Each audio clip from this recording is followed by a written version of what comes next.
Bien, je disais donc que l'exposé de ce soir a été intitulé Actualisation de Hanouka, et cela signifie, en première définition, dans quelle mesure pouvons-nous retrouver dans notre actualité, c'est-à-dire dans le temps historique dans lequel nous vivons, sinon encore une fois du point de vue des détails dans les années précises dans lesquelles nous vivons, ce qui serait un autre exposé, mais dans quelle mesure pouvons-nous retrouver la problématique de la lutte entre les Judéens et les Grecs de l'époque du Deuxième Temple, donc il y a très longtemps.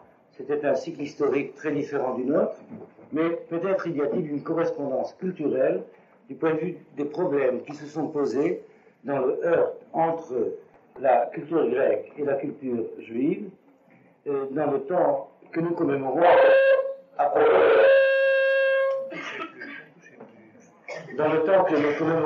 de Hanouka. Ça m'amènera à vous donner en préface un certain nombre d'analyses qui ont pour premier objectif de mettre en évidence l'importance de la commémoration de Hanouka telle qu'elle a été comprise par la tradition juive déjà depuis l'époque du Deuxième Temple, déjà depuis le temps où l'événement s'est produit, et à travers des siècles, puisque, comme vous le savez, jusqu'à nous, la fête de Hanouka a pris une importance, enfin, elle a eu un impact assez particulier dans la vie traditionnelle juive et dans les temps plus récents, dans la vie nationale juive. En second lieu, nous essaierons de mettre en évidence des thèmes théoriques principaux qui expliquent la gravité qui a été accordée à cet épisode de notre histoire. Et je répète encore, c'est un épisode d'un passé très lointain. La gravité, l'importance, le sérieux qui y a été rattaché, au-delà d'une simple rivalité de deux nations ou d'une simple rivalité de deux ethnies, de deux cultures définies de façon spécifique, comme la rivalité qui a pu avoir lieu à travers l'histoire humaine entre telle ou telle nation. Chaque nation porte avec elle, bien entendu, une culture spécifique, et nous allons essayer quand même de comprendre à l'échelle la plus universelle possible à quel niveau les responsables de la tradition juive du temps donc des Maccabis ont jugé que ce conflit entre la culture grecque et la culture juive et la culture hébraïque mettait en jeu le destin de l'humanité, de telle sorte d'accorder une signification messianique à la commémoration de Hanouka déjà en ce temps-là. Et puis en troisième lieu, s'il nous reste un peu de temps, nous essaierons de comprendre la manière dont le Talmud en parle, et en particulier pourquoi le Talmud en parle si peu. Oui, d'ailleurs, la première remarque que je pourrais vous proposer serait peut-être celle-là. On en parle souvent à travers les siècles et à travers les siècles d'études. Chaque fois qu'on aborde ce problème dans les études juives, comment se fait-il qu'un événement aussi considérable du point de vue de l'aspect spectaculaire, si j'ose dire, de sa commémoration à travers l'histoire juive, comporte si peu de place dans l'étude talmudique proprement dite, c'est-à-dire dans le contenu même du Talmud en tant qu'œuvre où nous sont laissées les traces des préoccupations culturelles de l'identité juive à travers les siècles. Effectivement, on s'aperçoit que la quantité de pages que le Talmud consacre à l'événement de Hanouka ne comporte que quelques lignes, si j'ose dire, alors que l'événement lui-même est malgré tout d'une signification considérable. Bien, alors d'abord, premier point.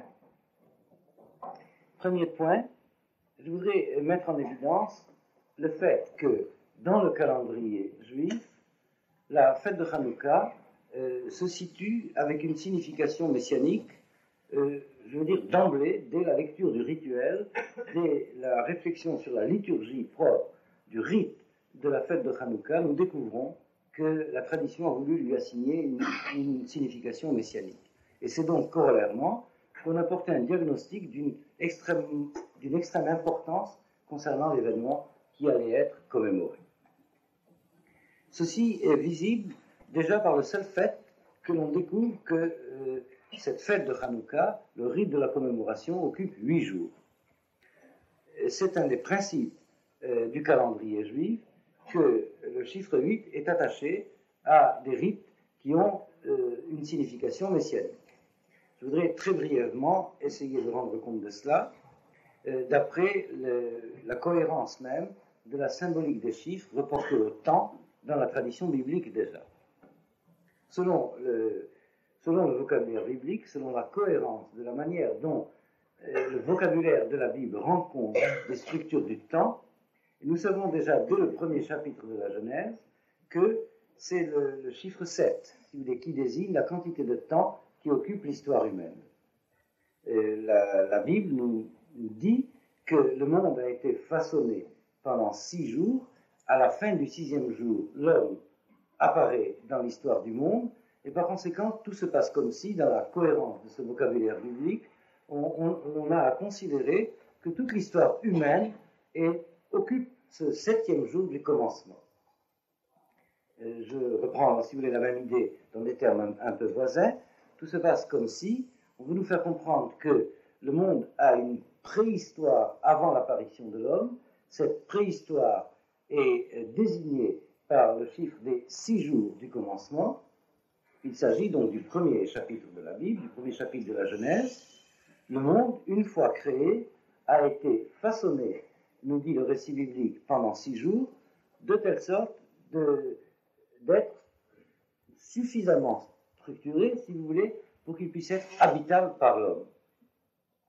Et je vous demande de faire enfin l'effort de mémoire, de pouvoir retenir toutes ces remarques, parce que nous aurons à les utiliser par la suite dans l'analyse des thèmes généraux concernant la signification de Hanouka, de nos jours. En effet, je citais souvent cette remarque, le récit biblique comporte une certaine cohérence, même littéraire, si j'ose dire. Chaque jour, le récit de l'heure de chaque jour, plus exactement, se termine par un verset analogue. Ce fut soir, ce fut matin, jour 1, jour second, jour 3e. Et ce verset qui rythme le récit du commencement indique que le jugement porté par le Créateur sur son œuvre, le jugement est tel que le projet concernant chacun des jours du commencement est suffisamment atteint pour que l'on puisse passer, si j'ose dire, à l'étape suivante. L'œuvre du premier jour est accomplie, alors apparaît le deuxième jour, l'œuvre du deuxième jour est accomplie, la ligne centrale, la ligne de force, le projet général de cette façonnation, si j'ose dire, c'est pas un mot français, mais c'est un mot hébreu, Yetzira, le fait que le monde, une fois créé, brillant, a été façonné, Yetzira, l'objectif est qu'il devienne un jardin habitable par l'homme. Et on s'aperçoit que c'est au soir du 6e jour que l'homme apparaît comme, c'est la dernière apparition, la dernière nouveauté, si j'ose dire, qui apparaît dans le monde. Et dès que l'homme apparaît, le monde entre dans l'état de Shabbat. Le Créateur n'intervient plus au niveau des lois de la nature, parce que va commencer une toute autre dimension de l'être, l'histoire. L'histoire de l'homme semble être logée dans ce 7e jour qui commence au terme du 6e jour du commencement. Et ce que je voulais mettre en évidence de nouveau, c'est le fait qu'il n'existe pas encore dans la Bible le verset qui dirait « Et ce fut soir, ce fut matin, jour 7e ». Effectivement, lorsque vous relirez le premier chapitre de la Genèse, vous ne pouvez pas ne pas faire cette remarque. Tout se passe comme si les 6 premiers jours du commencement sont accomplis. Cela n'est pas évident que ce qui a été réalisé coïncide vraiment avec le projet correspondant à chaque jour. Il y a toujours un décalage. Nous entrons dans un monde, l'homme entre dans un monde où il y a l'héritage, où il y a déjà, avant la naissance de l'homme, il y a l'héritage d'une préhistoire et un certain décalage entre la réalité et le projet, donc entre la réalité et l'idéal. Mais enfin, tout se passe comme si le jugement du Créateur juge que c'est suffisamment bon pour que l'homme puisse apparaître dans le monde. Et l'histoire de l'homme se développe. Son objectif, nous la connaissons d'autre part par une autre cohérence du vocabulaire biblique. L'histoire de l'homme, consiste à être occupé à engendrer le Fils de l'homme. C'est toute l'histoire d'une gestation qui doit aboutir à l'engendrement du Fils de l'homme, dans le sens messianique que lui assigne le vocabulaire des prophètes. Et il n'est pas encore écrit « Et ce fut soir, ce fut matin, jour 7e ». Tout se passe comme si nous sommes encore à l'intérieur de ce grand 7e jour du commencement. Et que lorsqu'il prend fin, c'est-à-dire lorsque ce projet de l'engendrement du Fils de l'homme est accompli, alors on passerait au jour 8e. Et vous devinez déjà pourquoi, chaque fois que la tradition met une commémoration ou un rite à l'indice du 8e jour, c'est qu'elle a l'intention de lui assigner une signification messianique. C'est-à-dire, en d'autres termes, tout se passe comme si, d'une certaine manière, en préfiguration, ce qui est advenu dans l'histoire du 7e jour était déjà de l'ordre du 8e jour. Alors cela doit être commémoré à l'indice de 8 jours, ou du 8e jour. Je pense que c'est suffisamment clair, bien que très très schématique. Hein.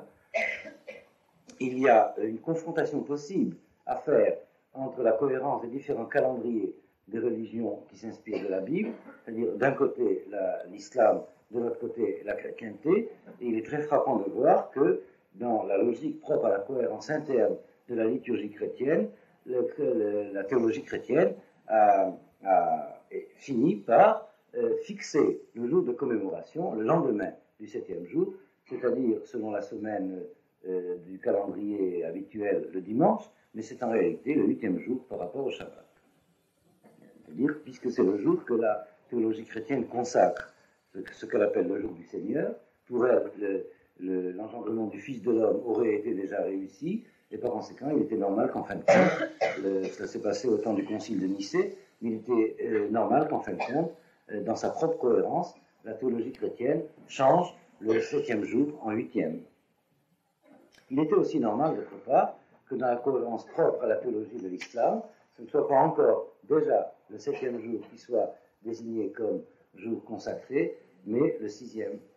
C'est-à-dire tout se passe comme si la conscience de l'islam se situe encore au 6e jour, que la conscience de la chrétienté se situe déjà, j'ajoute un mot du point de vue juif, fictivement, au 8e jour, alors que la conscience juive, elle se situe dans l'ordre de la réalité du monde où nous sommes, dans l'ordre du 7e jour.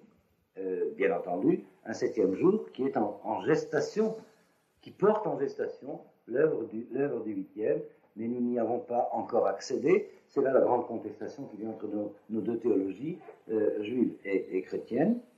Nous sommes encore dans le temps du 7e jour, mais un temps du 7e jour qui porte en lui, en germe, le 8e. Dans tous les cas, il n'est pas écrit dans la Bible, même pas dans les Bibles qu'on traduit que chrétien, ce fut soir, ce fut matin, jour 7e jour, de telle sorte que l'on puisse croire que nous sommes déjà au 8e jour. C'est, si vous voulez, sous forme préfigurative, que chaque fois qu'un événement semble émerger avec une signification prospective, si j'ose dire, de l'ordre messianique, qu'on lui assigne l'indice 8. C'est effectivement le cas de Hanouka en particulier. J'ai voulu citer cette remarque pour mettre en évidence l'importance considérable que la génération qui a vécu ces événements a assignée à cette commémoration.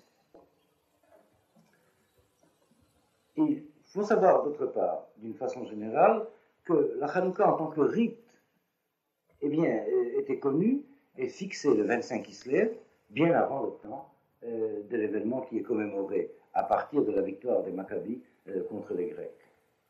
Cela ressort de façon évidente de textes du Midrash que nous possédons, et d'autre part de la manière dont le Talmud lui-même pose la question de savoir ce qui doit être commémoré le jour de la Hanouka, pendant la semaine de la Hanouka, à partir de cette victoire, encore une fois, de cette résistance d'abord, et ensuite de cette victoire de l'identité juive par rapport à la culture ambiante, qui n'était pas seulement la culture de l'époque, mais qui était aussi l'empire de l'époque, et qui s'était imposé par la force à l'identité judéenne.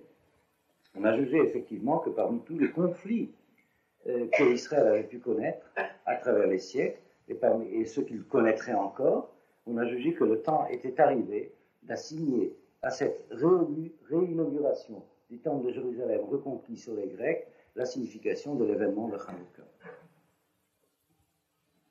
Voici donc la première remarque. Le fait que l'identité juive n'ait pas disparu au temps de la conquête de la Judée par l'identité grecque, le fait qu'elle ait pu ressusciter en ce temps-là a été considéré comme un événement de l'ordre messianique. Et ceci me mène immédiatement au deuxième point. Pourquoi? Bien entendu, il y a d'abord une raison purement historique du point de vue, si vous voulez, de l'histoire de notre société. Bien que, comme on l'a souvent noté, bien que c'est seulement une partie du peuple juif qui se trouvait en Judée à cette époque, un peu comme, si vous voulez, dans notre temps, il y avait déjà une diaspora considérable en dehors du pays de Judée, du pays de la Judée, bien que cela n'était qu'une partie de l'identité d'Israël qui se trouvait en jeu dans ce conflit entre la Grèce et entre la Grèce et la Judée, eh bien, on a pris conscience du fait que si l'identité juive de l'Israël de l'époque était annulée, était détruite, eh bien, c'était l'histoire juive tout entière qui risquait de prendre fin. Mais je voudrais ajouter immédiatement une autre remarque, c'est que, rattaché à la première, le fait même qu'on ait assigné une signification messianique à cette victoire et à ses conséquences, le fait qu'il y a pu avoir de nouveau réinauguration de l'identité d'Israël à Jérusalem, a été considéré comme ayant une portée universelle, comme ayant une portée qui concernait l'histoire du genre humain tout entier. Et nombreux sont les textes, soit les textes directs que nous avons des sources de l'époque, soit les textes postérieurs qui parlent de Hanouka et de cet événement, qui mettent en évidence le fait que l'on a ressenti une victoire, non pas seulement au titre de l'identité juive, mais au titre de l'avenir messianique de l'humanité tout entière. Alors, ce que nous allons essayer de comprendre, c'est, d'après les rabbins de l'époque, d'après le Sanhédrin de l'époque, quel était l'enjeu. Je crois que nous ne pouvons pas nous borner à situer cela uniquement au niveau d'une rivalité nationale, c'est-à-dire la joie, donc commémoration par une fête, de non seulement la résurrection de l'identité d'Israël, mais de sa survie face à la culture ambiante de l'époque.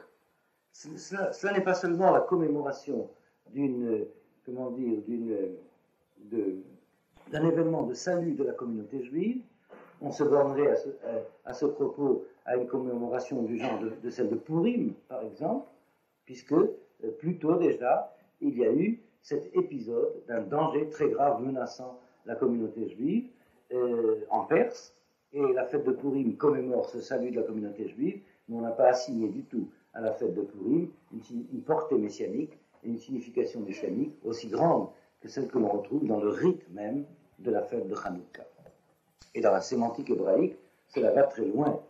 Je vous disais tout à l'heure, le jour 8e est défini comme le jour messianique, parce que c'est le jour du temps de l'histoire du monde qui succède à l'histoire en train d'être faite, de l'être en devenir, comme nous disions déjà dans des analyses précédentes, de l'être historique que nous sommes, et l'histoire humaine porte comme une matrice, porte en gestation, porte une manière d'être qui est définie dans les prévisions des prophètes comme étant l'identité messianique. Et nous savons déjà, puisque c'est le sujet général de ce séminaire, il s'agit de l'identité de l'histoire humaine au temps où la morale aura triomphé. C'est ça l'essentiel de la définition du temps messianique d'après la prophétie hébraïque. Le temps où l'histoire humaine sera, ou du moins, où les valeurs morales seront compatibles avec l'identité humaine. Donc, corollairement, où l'histoire humaine pourra être jugée véritablement selon l'ordre des valeurs morales. C'est ainsi que tous les prophètes hébreux en ont parlé. Mais je vous disais, dans la sémantique hébraïque, ceci va très loin. Effectivement, nous savons que la cérémonie de la messianité, de l'intronisation messianique, si vous voulez, c'est la cérémonie de l'onction. Et en hébreu, le mot de Mashiach, que nous traduisons par Messie, qui est la francisation, si j'ose dire, du mot grec, qui est le décalque de Mashiach, Messie, à travers le grec, c'est le mot Mashiach, mais en hébreu, le mot Mashiach signifie loin, celui qui a été loin par l'huile. Et il y a déjà une correspondance entre l'huile et la messianité qui apparaît, si vous voulez, à simple lecture au niveau de la sémantique hébraïque. Mais le jour 8e se dit en hébreu Yom Shemini. 8e se dit Shemini. Et c'est la même racine que Shemen, qui signifie l'huile. C'est le jour de l'onction. Je crois que c'est cela l'intention sémantique profonde. C'est le jour de l'onction. C'est le jour sémantique parce que c'est le jour du moins, si j'ose dire. Je pense que, bien que nous parlons pas en hébreu, c'est suffisamment clair quand même. C'est intentionnellement que l'hébreu donne comme racine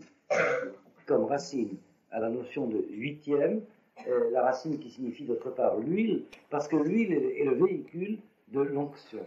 En tant que telle, elle est la substance de la messianité. Du point de vue du rituel, bien entendu.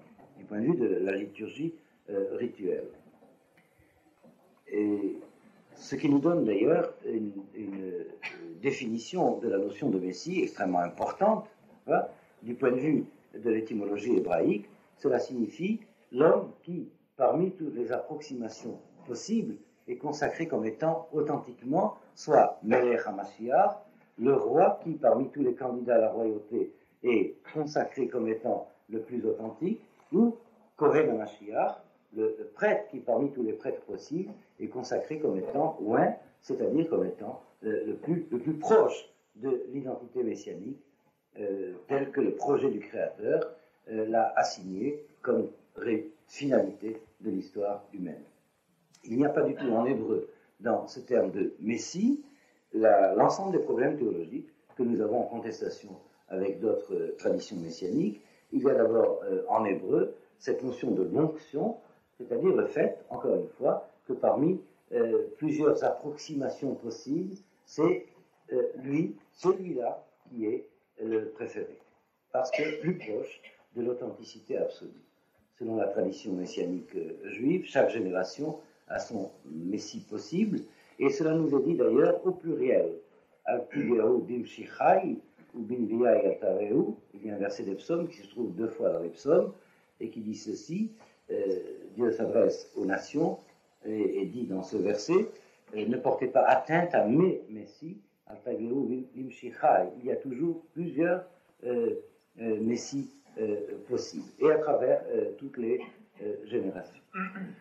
Et donc, en d'autres termes, pour retrouver le vocabulaire de tout à l'heure, l'identité de l'homme ayant réussi de la façon la plus proche à chaque étape de l'engendrement historique à devenir ce que le vocabulaire de l'historiosophie biblique nomme le Fils de l'homme.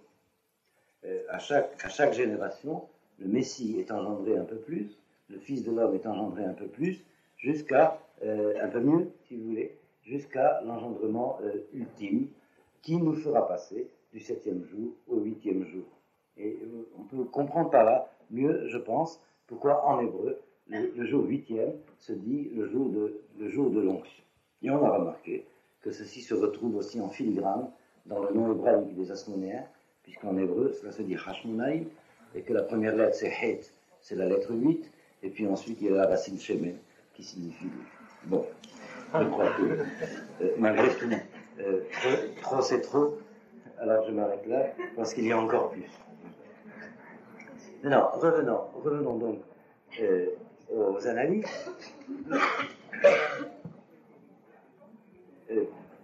Quelle est la raison? C'est un des thèmes que nous pouvons mettre en évidence. Quelle est la raison qui a assigné donc à cette commémoration de ce qui apparemment, à première vue, apparaît comme une victoire nationale et pas plus, un épisode parmi les guerres? Quelle est la raison pour laquelle on a assigné à cette commémoration une portée aussi considérable? D'abord, d'avoir pris conscience que l'identité d'Israël et sa survie étaient vraiment en jeu, et d'autre part, de lui assigner une portée messianique, projetée par conséquent dans la perspective de la réussite de l'histoire de l'humanité tout entière. Je crois que la première formule qui doit nous venir à l'esprit est la suivante. Effectivement, l'identité de la civilisation tout entière se cherche dans une sorte d'équilibre qui n'a encore jamais été trouvé, qui n'a encore jamais été atteint, se cherche dans une sorte de compatibilité entre ce que l'humanité tout entière a reçu de l'héritage grec et ce qu'elle a reçu d'autre part de l'héritage hébreu.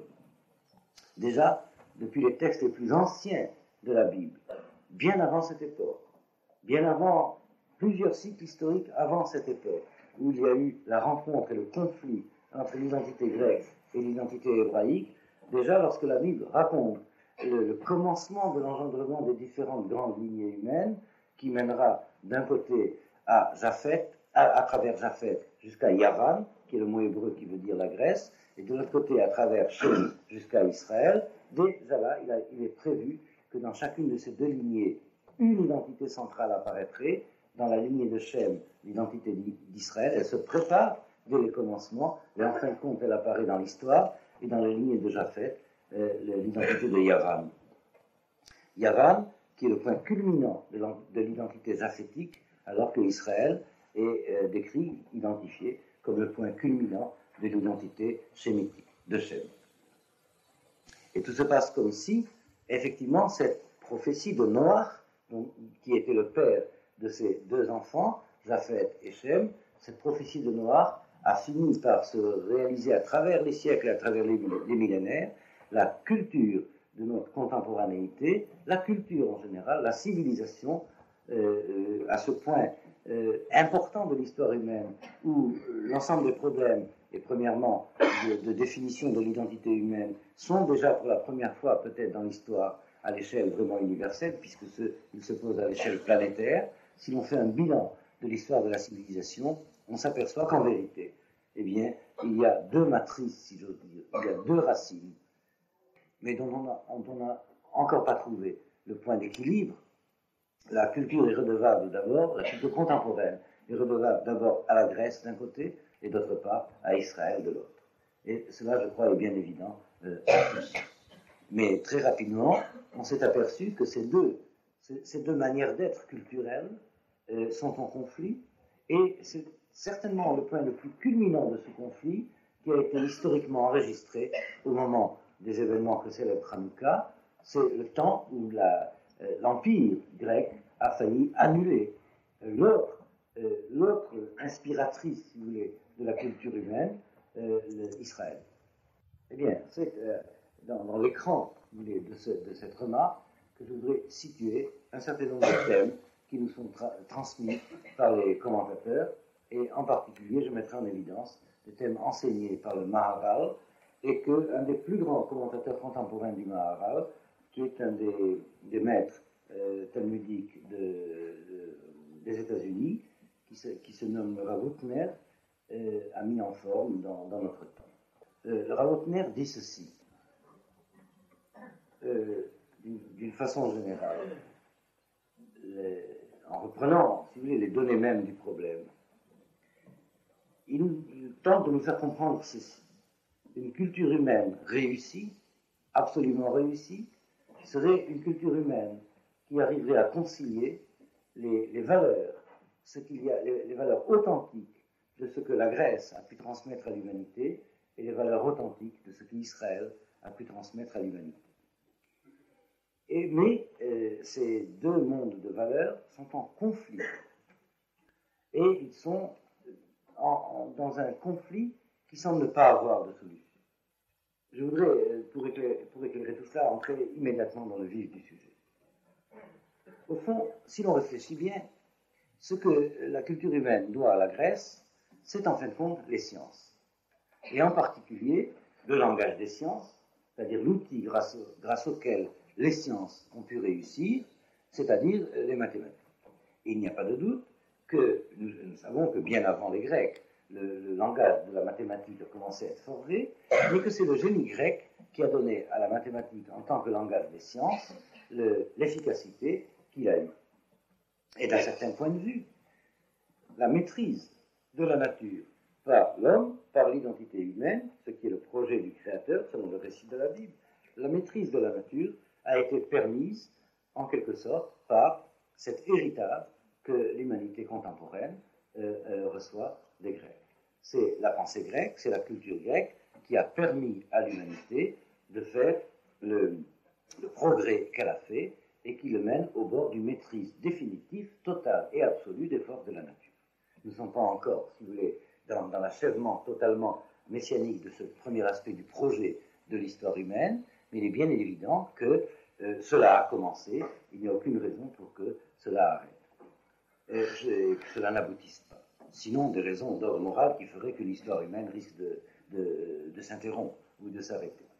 Il ne s'agit pas ici, si vous voulez, dans ce que je dis là, de reprendre le rêve scientiste à la manière de Renan, par exemple, de voir dans la science le secret, comment dire, de voir dans la science la panacée universelle à tous les problèmes de l'homme.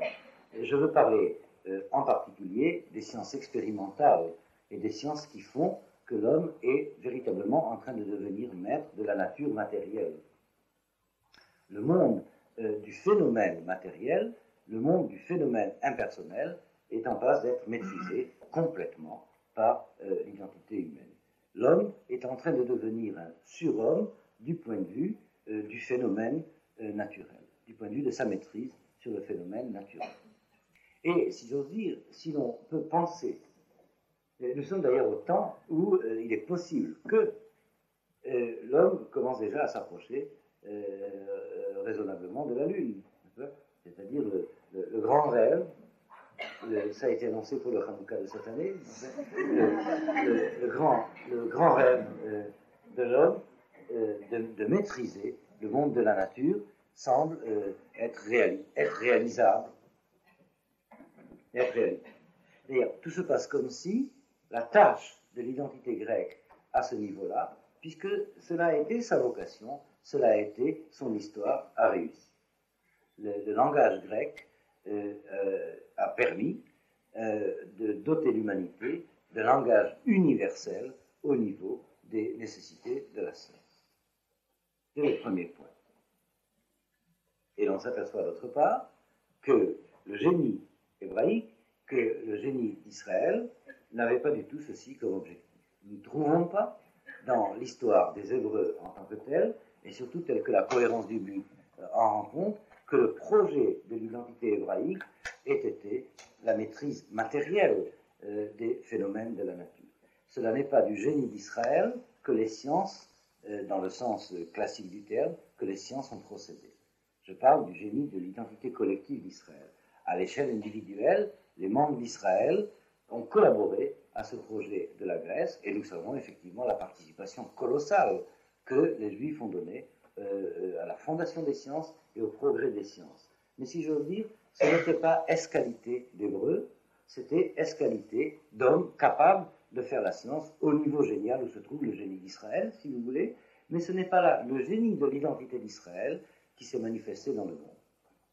Si l'on admet ce postulat du Rav Hutner que je suis en train d'essayer d'analyser, qu'il y avait deux sociétés humaines qui devaient se partager la tâche de faire la messianité universelle, c'est-à-dire tant les problèmes de l'ordre de la nature, de la matière, que les problèmes d'autre part, c'est le deuxième point, de l'ordre des valeurs, de l'ordre de la morale, de l'ordre de l'esprit, s'il devait y avoir collaboration de la Grèce et d'Israël pour faire réussir l'homme total, eh bien, c'est la tâche de la Grèce qui semble avoir été réussie la première, effectivement, entrée dans les faits, et bien entendu, Israël y a collaboré par la personne des Juifs qui ont été finalement tous ces grands savants que nous connaissons et qui ont effectivement apporté une contribution plus que considérable à l'histoire des sciences de l'humanité. Mais ce n'était pas à titre du génie d'Israël, si j'ose dire. Alors qu'en est-il de la deuxième tâche, du deuxième point? Eh bien, précisément, le deuxième point, c'était de retrouver l'universel humain, le langage universel, au niveau des valeurs spirituelles, au niveau des valeurs morales, premièrement, mais d'une façon générale, dans tout ce qui est de l'ordre, non pas du phénomène naturel, mais du phénomène humain. Tout se passe comme si le génie de la Grèce aura été de maîtriser la nature, la matière, tandis que le génie d'Israël, son projet, était de maîtriser le problème de l'homme. Tout se passe comme si la réussite de la Grèce était au niveau des sciences, finalement des sciences expérimentales, parlait du génie mathématique des Grecs, alors que la réussite d'Israël devait être au niveau des sciences humaines. En schématisant beaucoup ce qui s'est passé à travers les siècles, c'est bien ce qu'il apparaît clairement. C'est-à-dire une vision du développement de l'histoire universelle où il y aurait réussite, où il y aurait, si vous voulez, paix, et plus que paix, fraternité et collaboration entre ces deux génies, eh bien, nous permettrait de voir une identité humaine réussie, une messianité totale réussie, donc, premièrement, la réussite de la Grèce, et deuxièmement, et corollairement, la réussite d'Israël. Il semble bien que nous retrouvons de nouveau ce décalage entre le temps de la lune et le temps du soleil, dont parle énormément de Midrashim, dont parle aussi déjà le texte biblique, c'est que l'homme de la Grèce a plus rapidement réalisé sa tâche, il a transmis le langage mathématique à l'humanité et est entré dans le passé. La Grèce antique n'existe plus. Il existe les héritiers de la Grèce antique. Mais que très tôt, et probablement on pourrait dire à peu près à la même époque, à peu près au même moment, Israël s'est préparé, lui aussi, à réussir sa propre tâche, c'est-à-dire de pouvoir donner à l'humanité le langage unique dans l'ordre de la qualité, alors que la Grèce avait donné le langage unique dans l'ordre de la quantité, mais que là, Israël a échoué. Du moins, n'a pas encore réussi. Et il est apparu très rapidement une rivalité entre ces deux mondes humains. Je veux dire que dans la vision la plus optimiste, vous voulez, de la messianité de l'humanité, telle que la Bible la raconte, eh bien c'est de la lignée de Japheth devait surgir en fin de compte une société summum de cette lignée qui devait faire réussir la maîtrise du phénomène impersonnel, la maîtrise de l'impersonnel, du phénomène de la nature, et en fin de compte, ceci a réussi. C'est effectivement de Japheth, c'est effectivement de la Grèce, de Yavan. Yavan est le mot hébreu pour dire, je suppose, l'Ionie. C'est effectivement de l'Ionie, de Yavan, que a procédé la réussite des sciences. Et corollairement, et pendant ce temps, le génie hébraïque devait commencer à tenter de transmettre à l'humanité la révélation du langage unique dans l'ordre de la qualité, dans l'ordre de la vie spirituelle, dans l'ordre de la loi morale. Et il y a eu conflit. Ce conflit s'exprime un peu de la manière suivante. C'est qu'il n'y a pas de difficulté, semble-t-il, pour l'identité d'Israël de collaborer à la tâche de la Grèce. Lorsque les membres de la société juive s'occupent de faire la science, eh bien, ils font la science dans la méthode de la science et à la manière de la science. Tandis que lorsque procède de l'identité grecque une certaine conception de la vie spirituelle, et que par conséquent l'homme de l'identité grecque tente de collaborer à la tâche d'Israël, alors c'est là qu'apparaît le conflit. Ça veut dire qu'à ces deux niveaux, la problématique n'est pas exactement la même. Le phénomène de la matière, le phénomène de la nature est, si vous voulez, d'une nature telle que l'universalité de l'œuvre est beaucoup plus facile à atteindre, étant donné que l'instrument de la découverte des sciences, c'est la raison, c'est l'intelligence. Et que la raison, l'intelligence, ne tient pas compte de l'identité spirituelle. À partir du moment où, procédant de n'importe quelle ethnie, procédant de n'importe quelle nation, on accède à la maîtrise de l'intelligence, c'est de manière absolument universelle, parce qu'il est de la nature du phénomène matériel d'être de façon totale et absolue universelle. Ça veut dire, quelle que soit la nation d'origine, un mathématicien est un mathématicien de la mathématique, un savant physicien est un physicien de la physique, etc. Je veux dire que l'appel à l'universalité qui procède du langage mathématique peut être facilement atteint. Et la preuve, nous pouvons la trouver, si vous voulez, dans notre propre problème, du dedans de notre propre société. Le projet de réaliser la science de la nature est d'emblée universel à partir du moment où l'outil a été trouvé.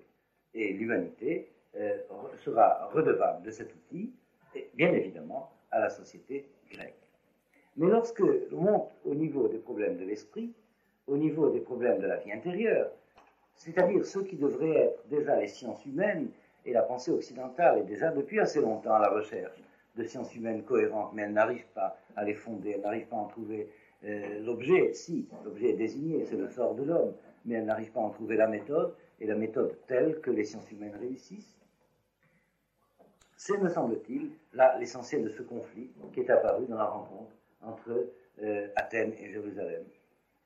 L'homme de la culture grecque a tenté d'imposer la méthode d'investigation des phénomènes matériels à l'objet des sciences humaines. C'est-à-dire la méthode d'analyse de l'impersonnel a été imposée à un domaine qui ne lui est pas du tout approprié, c'est-à-dire le domaine de l'ordre du fait humain. Ce qui a procédé de la Grèce, cela n'a pas été seulement la science, cela a été aussi la philosophie, et une philosophie qui procédait de la mentalité scientifique, une philosophie qui procédait de la raison impersonnelle, si j'ose dire, et qui a été projetée sur le phénomène humain, et c'est à ce niveau qu'il y a eu conflit entre l'intuition hébraïque du phénomène humain et l'intuition grecque du phénomène humain.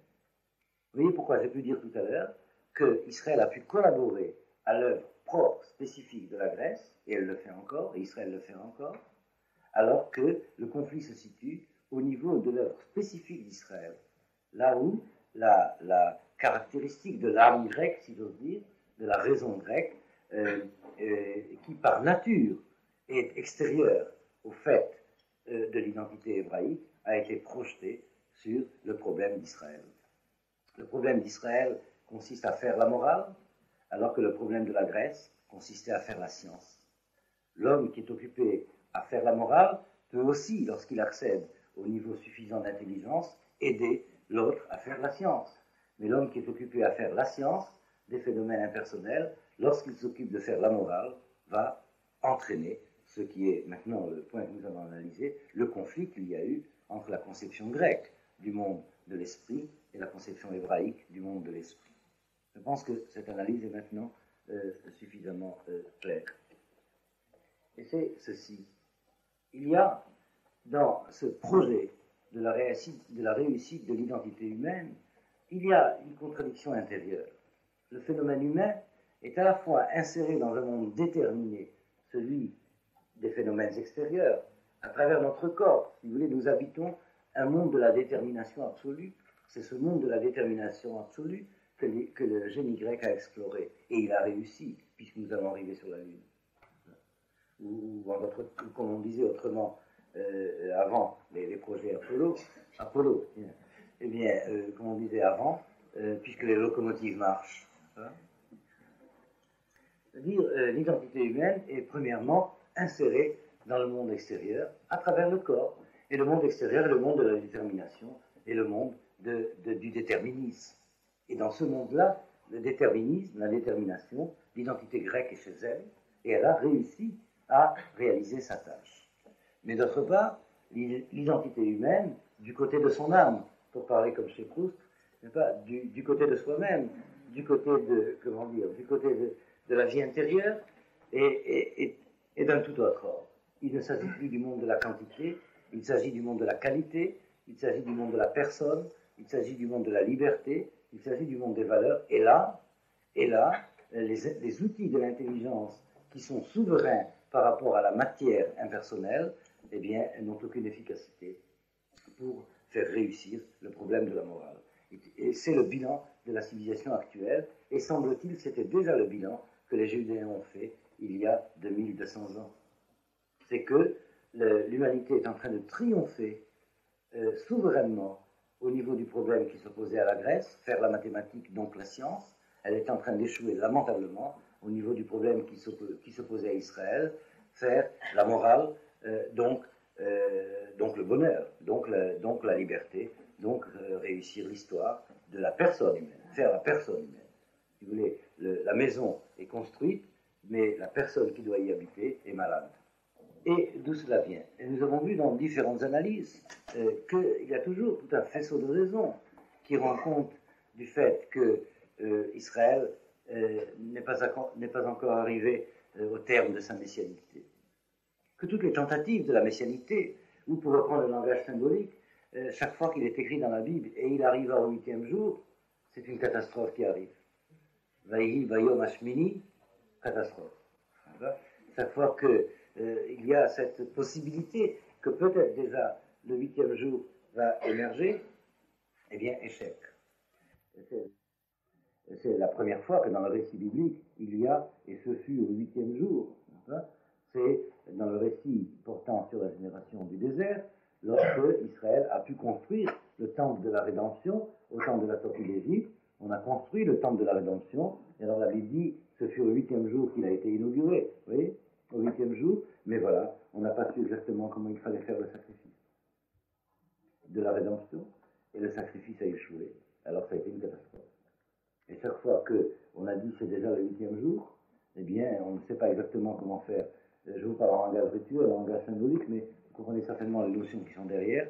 Chaque fois que le temps est arrivé de faire le sacrifice de la rédemption, on ne sait pas très bien comment le faire, alors il échoue. Et j'ai en mémoire beaucoup d'analyses d'Elie Wiesel à ce sujet, où très souvent il dit que ce qui s'est passé dans notre histoire, eh bien, c'était le sacrifice de la rédemption, et que par conséquent, c'est moi qui ajoute, donc le 8e jour peut commencer, mais à condition qu'effectivement cela soit réussi.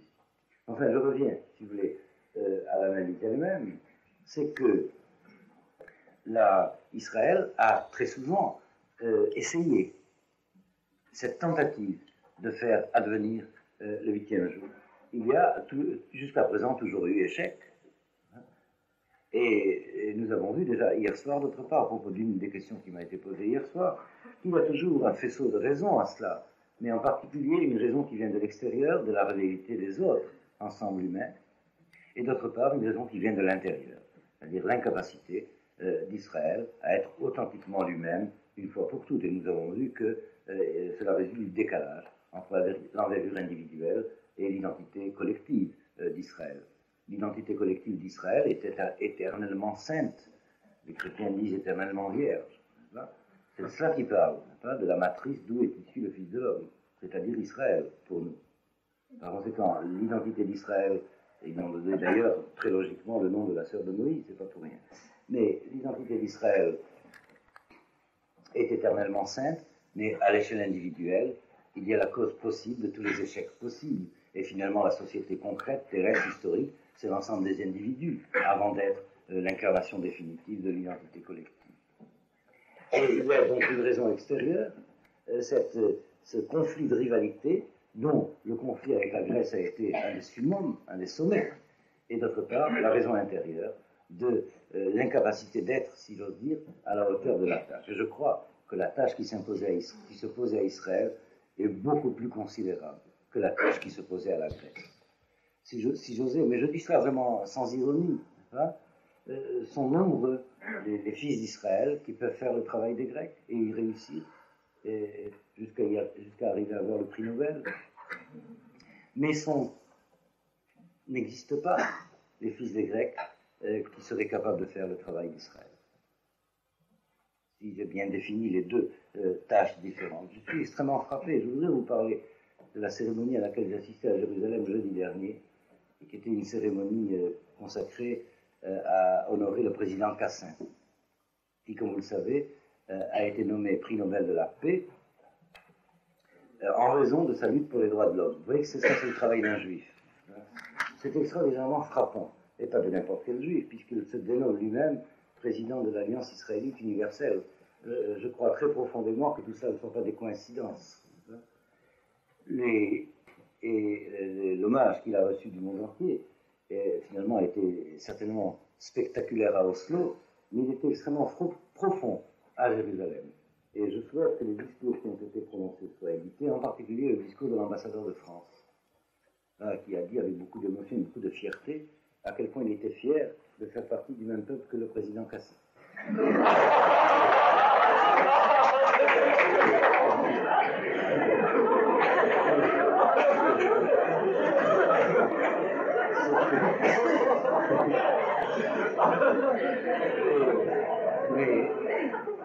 Mais c'est surtout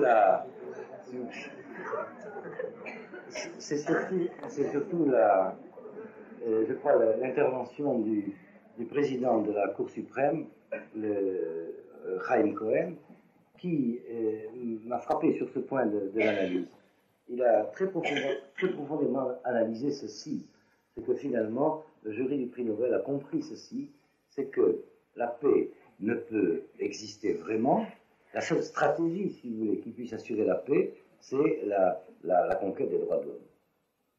Alors que cette liaison, si vous voulez, entre la paix, qui est l'objectif de la messianité de l'histoire humaine, et d'autre part les droits de l'homme, c'est-à-dire la morale. Cette relation entre la paix et les droits de l'homme, c'est finalement le monde entier reconnu que c'était le président Cassin, en tant que juriste d'une certaine mentalité, bien entendu française aussi, mais quand même juriste d'une certaine mentalité, qui a réussi en tout cas à la faire triompher au niveau des idées. Et cette analyse de Chaim Cohen était extrêmement importante. Nous avons entendu vraiment une grande leçon de philosophie du droit qui a été donnée en présence donc, de l'ambassadeur de France et qui indiquait la source de cette liaison de ces deux notions entre la paix et les droits de l'homme. Et cette source, c'est l'identité du génie hébraïque, de la prophétie hébraïque, des prophètes de Dieu. Eh bien, je reviens donc au problème. Je crois qu'il faut bien prendre conscience de cela. Il y a une sorte de déséquilibre dans cette collaboration des sages, si j'ose dire. Les sages de la Grèce ont fait la science, mais voilà, ils ont fait aussi la philosophie. C'est-à-dire une certaine doctrine concernant l'esprit, mais qui procède des postulats de la pensée de la science, c'est-à-dire de la raison impersonnelle. Et cette doctrine procédant de la pensée scientifique, la philosophie, s'est projetée comme rivale de la pensée prophétique d'Israël. Je reprends cette même analyse sous d'autres formes. Autant l'esprit, la pensée scientifique, en tant qu'elle est positive, est compatible avec la notion monothéiste que le génie hébraïque s'est fait du monde, c'est le même Dieu qui a créé les phénomènes de la nature et la personne humaine, et par conséquent, lorsque l'esprit humain entreprend l'exploration des phénomènes de la nature, il entreprend l'exploration de la volonté du Créateur, et par conséquent, l'œuvre de la science, comme l'ont fait les Grecs, mais comme l'ont entendu les Hébreux, l'œuvre de la science est une œuvre sacrée pour la créature, puisque cela consiste pour la créature à tenter d'explorer la volonté du Créateur en tant que créateur. Je pense que c'est suffisamment clair, n'est-ce pas ? Et nous savons que pendant tous les siècles d'obscurantisme de l'histoire humaine, les kabbalistes faisaient la science, et parfois même une science expérimentale très poussée, puisqu'on raconte que certains des kabbalistes des siècles précédents s'éclairaient à l'électricité, et d'autres choses encore. Mais ils le faisaient bien entendu clandestinement, puisqu'ils risquaient d'être brûlés comme alchimistes. Mais, quoique le Kabbalah proprement dit n'a rien à voir avec la science expérimentale ou l'alchimie, mais enfin, déjà, quand on étudie la Kabbalah, on peut peut-être aussi inventer la pile Volta. Mais pour revenir au problème, c'est le fait que les kabbalistes, avant de faire leurs expériences de laboratoire, avant de faire de la science, qu'elle soit mathématique ou physique ou biologique, eh bien, prenaient un rituel de purification, prenaient la tvila, allaient au mikvé, parce qu'ils avaient conscience qu'ils faisaient œuvre sacrée. Ils allaient entreprendre de déchiffrer la volonté du Créateur. Et vous voyez dans quelle mentalité nous nous trouvons, très différente du dualisme contemporain. Je veux dire que le langage scientifique, lorsqu'il est lui-même, lorsqu'il est positif, lorsqu'il dit positivement la réalité des phénomènes, enfin, il est, si j'ose dire, caché. C'est lorsqu'il est interprétatif, lorsqu'il devient philosophique, lorsqu'il donne une interprétation du phénomène, alors qu'il devient incompatible avec les intuitions profondes de l'identité hébraïque, pour qui il y a un créateur qui dirige le monde et non pas l'impersonnel des lois, purement et simplement. Mais ce que je voulais mettre surtout en évidence, c'est que l'antagonisme hébraïque et hellénistique n'était pas du tout au niveau du projet de la science. Très tôt, ça a été reconnu comme étant la part de Japheth. Ça a été reconnu comme étant la tâche de Yavam. Et les Chachmé Israël, les sages d'Israël, et d'autre part les Chachmé Yavam, les sages de la Grèce, ont eu, nous le savons, des colloques très, très fraternels et très intimes. Les sages d'Israël reconnaissaient aux sages de la Grèce leur propre spécialité, si vous voulez. C'est l'esprit humain dans l'identité grecque est devenu tel qu'il était capable de forger l'instrument de l'exploration du monde impersonnel des phénomènes. Alors que l'esprit humain, dans l'identité d'Israël, est destiné, lui, à une toute autre tâche. C'est d'explorer le monde des valeurs, d'explorer le monde de l'esprit, d'explorer le monde de la personne et de la liberté, et par conséquent donner la loi morale. Et le conflit est apparu non pas lorsque les Juifs se sont occupés de sciences, le conflit est apparu lorsque les Grecs se sont occupés de philosophie, si j'ose dire. Effectivement, c'est à ce niveau-là qu'il y a eu incompatibilité des mentalités. Et je pense qu'il y a là, si vous voulez, du point de vue épistémologique, si vous voulez, une indication que je voudrais donner aux étudiants en philosophie ou en philosophie des sciences, n'est-ce pas, que ce conflit entre la mentalité hébraïque et la mentalité grecque ne porte pas au niveau de la méthodologie des sciences, ne porte pas au niveau de l'épistémologie. Et vous savez à quel point l'esprit juif a été porté vers le problème de l'épistémologie, puisque les grands noms de la fondation de cette discipline sont de nouveau des juifs. Et en particulier, on ne peut pas ne pas citer Meyerson, qui a été le fondateur de l'épistémologie. Mais le conflit a porté sur l'interprétation de type philosophique de la vérité et de la réalité du monde. Là, ce n'est pas le génie grec à l'échelle de l'universel qui a parlé, là, c'est le génie grec à l'échelle le plus spécifique de l'ethnie grecque, de la langue grecque, de l'originalité grecque, et de la spécificité grecque. Et au fond, c'est le triomphe normal et, comment dire, le triomphe légitime de la pensée scientifique grecque qui a véhiculé avec lui dans l'histoire, mais de façon aberrante, le triomphe de la philosophie grecque. Alors que les problèmes de la philosophie, les problèmes de l'exploration de l'esprit étaient le propre des prophètes d'Israël et non pas des savants de la Grèce. Et ceci, c'est une analyse qui a été mise en forme en hébreu par le Rav Witner, qui est un des Rashi Yeshivot en Amérique, de la Yeshiva de Bar Ilan d'Amérique, du Rav Chaim Berlin. Bien, alors je voudrais pousser de nouveau cette analyse. Je crois que là où nous devons être mis en garde concernant ce problème, c'est le fait qu'il s'agit là de deux tâches différentes qui ont deux objectifs différents. Et au fond, le bilan de l'histoire universelle, actuellement, est le suivant. Au niveau des sciences de la matière, réussite. Je ne sais pas si les Martiens ou les Vénusiens sont à l'écoute, mais ils doivent applaudir à la réussite de l'humanité terrestre, sortie de leur point de vue de la bestialité pour arriver à une science comparable à celle des héros de l'Antiquité, puisque finalement on va arriver sur la Lune. Mais voilà, au niveau de la tâche qui était proposée à Israël, il y a échec. Et je disais déjà tout à l'heure, ça ne signifie pas, bien entendu, que le génie d'Israël ne soit pas capable de réussir sa propre tâche. D'autant plus qu'il l'a déjà fait. Et c'est par le fait que se sont produites, à travers l'histoire, un certain nombre de rivalités spécifiques. Et je pense que l'on peut déjà comprendre cela de cette manière. C'est que, pourquoi les autorités de la société juive de ce temps ont jugé que la Hanouka, le rite de la réinauguration de la lumière, devait, à partir de cette époque, commémorer cet épisode-là, c'est que grâce à Judas Maccabi et à la famille des Asmonéens, l'identité grecque n'a pas annulé l'identité d'Israël, et que cela a une portée messianique, et que cela est à inscrire dans l'ordre de l'histoire humaine universelle, en vue de la fin des temps, de telle sorte qu'effectivement soit préservé ce que le génie d'Israël avait à dire dans sa propre tâche, dans l'économie de la messianité universelle.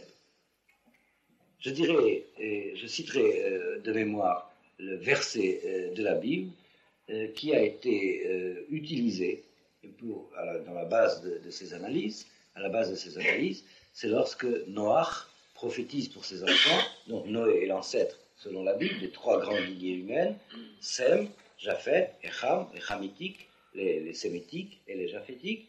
Lorsqu'il prophétise pour ses enfants, il dit ce qu'est leur identité telle qu'elle se déploiera dans l'avenir. Ce sont ses enfants, il les connaît. Eh bien, il dit de Yafet, il dit Yaft Elohim le Yefet, Veishkon Gaoleshem. Il dit ceci en hébreu, il s'adresse à Dieu en disant, Dieu a fait une belle chose, c'est intraduisible. Tu as embelli, si vous voulez, c'est pas embelli, parce qu'il faut être déjà beau pour être embelli. Ça veut dire rendu beau. Tu as boifié, je sais pas comment dire. Non, parce qu'il faut être déjà joli pour être enjolivé. Tu as rendu beau, tu as donné la beauté à Japhet. Japhet, ça signifie beau en hébreu. Vous voyez tout de suite l'esthétique grecque qui apparaît derrière ce concept. Comment le vocabulaire biblique définit la Grèce comme étant le génie humain se préoccupant de la beauté. Alors tu as fait une belle chose pour Japhet, Veishkon Be'ol Shem, et il résidera dans les tentes de Shem. Et les tentes de Shem, c'est la maison d'études, les tentes. Ça veut dire qu'il y a deux tâches humaines à réussir. C'est par Shem que passe la tâche de l'exploration, si vous voulez, des problèmes de l'âme, donc finalement la morale, les sciences humaines. Mais c'est par Japhet que passera finalement la maîtrise de la connaissance de la nature. Vous voyez qu'il s'agit là véritablement de deux identités humaines différentes dans leur essence et dans leur nature, et lorsqu'elles se projettent au niveau de l'esprit, de deux univers mentaux radicalement différents. Et vous voyez ce que dit Noir dans le verset 18. Il ne dit pas que c'est Shem qui séjournera chez Japhet. Ce serait la consécration de la diaspora, ce n'est pas le cas. Il dit l'inverse. Il dit que c'est Japhet qui séjournera dans les tentes de Shem. C'est-à-dire que l'héritage de Japhet sera accueilli et intégré par Shem. Et je pense que c'est ce qui se produit actuellement dans la société juive et dans la société israélienne en particulier, puisque ce type d'homme héritier des Hébreux de la Bible se trouve à un des plus hauts sommets de la pensée scientifique telle que les Grecs l'ont formulée. Je pense que c'est suffisamment clair. J'ai lu avec beaucoup d'intérêt et beaucoup de plaisir un article qui a été écrit par M. Hamar et qui est paru dans l'Information juive il y a peut-être 2 mois. Ce n'est pas ceux d'entre vous qui l'ont lu, où il fait une analyse des problèmes entre la gauche européenne, et en particulier la gauche française, Israël et les pays du tiers-monde, une analyse vraiment très, à la fois courageuse et très lucide et très claire, et où il dit ceci, la différence qu'il y a entre Israël et un des pays du tiers-monde, ou, si vous voulez, pour citer sa phrase, la différence qu'il y a entre Israël et un pays sous-développé, c'est qu'Israël est un pays surdéveloppé. Et que c'est la raison pour laquelle, bien que ne se situant pas dans l'Occident impérialiste et colonisateur, il est du côté de l'identité occidentale dans la problématique de la gauche française. Enfin, je schématise beaucoup ce qu'il a voulu dire et qu'il a très bien expliqué, et alors il donne finalement comme conséquence, eh bien, en particulier les juifs de gauche ont une option très douloureuse à faire et très difficile à faire. Il faut savoir que c'est comme ça que cela est, et choisir. Eh bien, bon, je referme cette parenthèse, mais j'étais extrêmement frappé par cette analyse. C'est qu'en Israël, ce qui a été le génie de la Grèce a non seulement été accueilli avec reconnaissance, ce qu'a été le cas, ou peut-être pas toujours avec reconnaissance chez les autres, le cas de tous les hommes qui ont reçu des Grecs et de leurs satellites, les sociétés occidentales, la science. Moi, je pense que l'humanité tout entière, que l'on soit au Mali, au Congo, à Madagascar ou en Birmanie, on sait que c'est aux Grecs et donc aux Blancs que l'on doit, à Japhet, que l'on doit être reconnaissant de disposer de la science. En tout cas, je disais, pour parler d'Israël, non seulement Israël est reconnaissant à Yavan d'avoir fait la science, mais les hommes de notre société juive se situent à l'extrême pointe de cette tâche de la Grèce, c'est-à-dire faire réussir la mathématique, et vous savez à quel point la valeur des hommes juifs lorsqu'ils font la mathématique peuvent être très grandes. Alors, encore une fois, c'est le petit problème qui a été donné à la Grèce à résoudre. Parce que faire la mathématique, finalement, il suffit d'être homme pour la faire. Mais faire la Torah, ça, il faut être juif. Maintenant, revenons à notre problème. Là, il y a eu, si vous voulez, une rivalité, et on a craint, donc, à cette époque, que ce que portait l'identité d'Israël disparaisse, et que cette prophétie de Noir ne puisse pas trouver sa solution et que par conséquent le déluge recommence. Et il y aurait eu un déluge de feu après le déluge d'eau, comme disent toutes les traditions de toutes les sociétés antiques, si effectivement la Grèce était seule et à la manière de la Grèce à travailler au niveau de cet âge de l'esprit humain. Il y a très longtemps que la planète aurait été embrasée si il n'y avait que cet esprit de la technique et de la mécanique, s'il n'y avait pas le pendant, l'autre côté de l'identité culturelle qui vient d'Israël, l'ordre des valeurs morales. Mais nous sommes, si vous voulez, sur un monde qui a deux pieds, un grec et un juif, si j'ose dire, mais un des pieds boiteux, c'est le pied de Jacob. Un des pieds est plus faible que l'autre.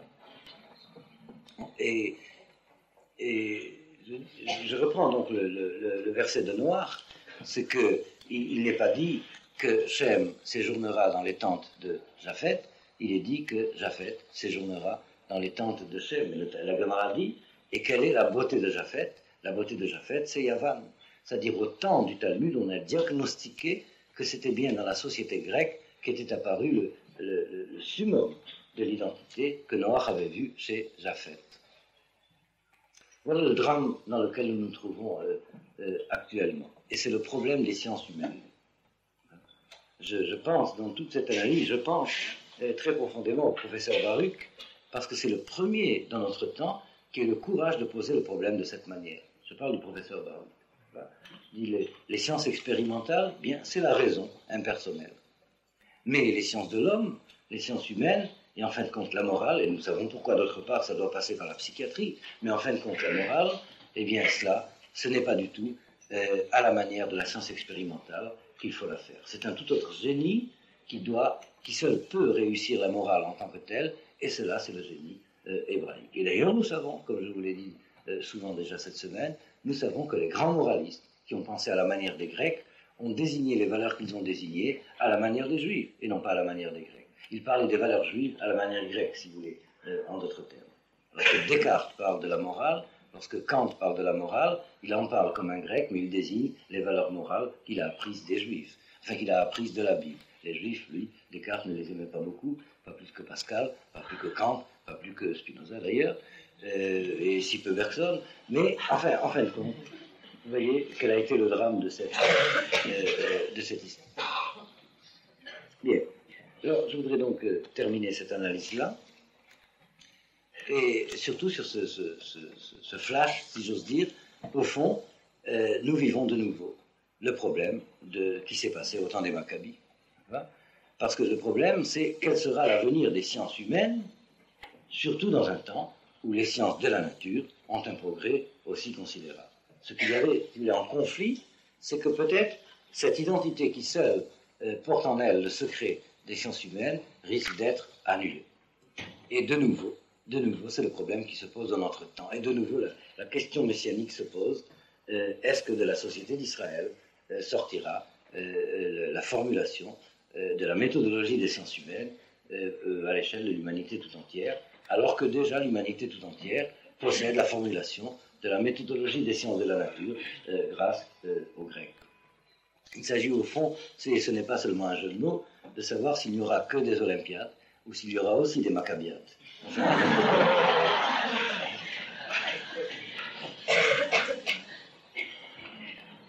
Bien, vous avez la parole.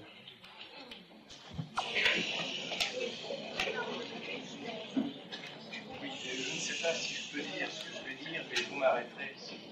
Vous voyez ce que je veux dire? Pas encore, mais ça vient.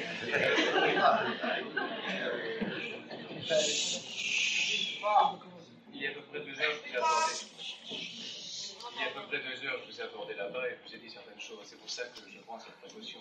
Vous voyez ce que je veux dire? Oui, mais enchaînez.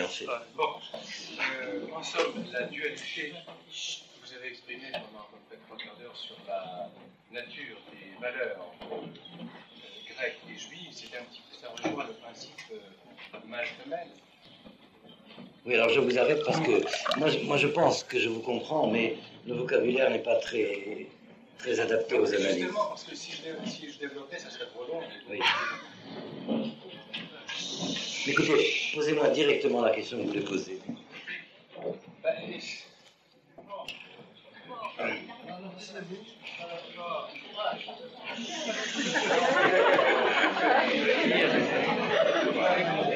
Oui.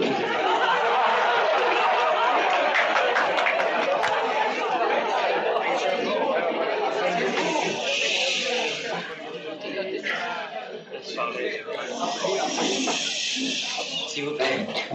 Tout à l'heure, vous avez dit que la question se pose si Israël va pouvoir réaliser. Je n'ai pas de micro. Écoutez, je répéterai la question. Oui, alors en somme, tout à l'heure, vous avez exprimé le doute, n'est-ce pas, que Israël n'est pas très sûr qu'Israël puisse réaliser la mission d'apporter les sciences, d'accomplir les sciences humaines. Bon. Or, par rapport aux sciences grecques, à la personnalité grecque, si vous voulez, Israël peut symboliser le principe même, de même que Dieu symbolise le principe même par rapport à Israël. Vous savez ça.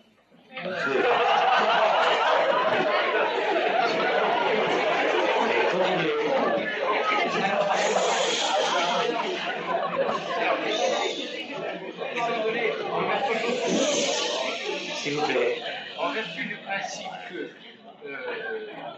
le principe femelle d'Israël ne peut pas vaincre le principe mâle de Dieu, il va donc de soi qu'avec une certaine longueur de temps, le principe femelle de la personnalité grecque ne peut pas écraser, parce qu'il dominer le principe mâle Bon, c'est très bien, oui. Écoutez, je vais vous répondre. Je pose la question.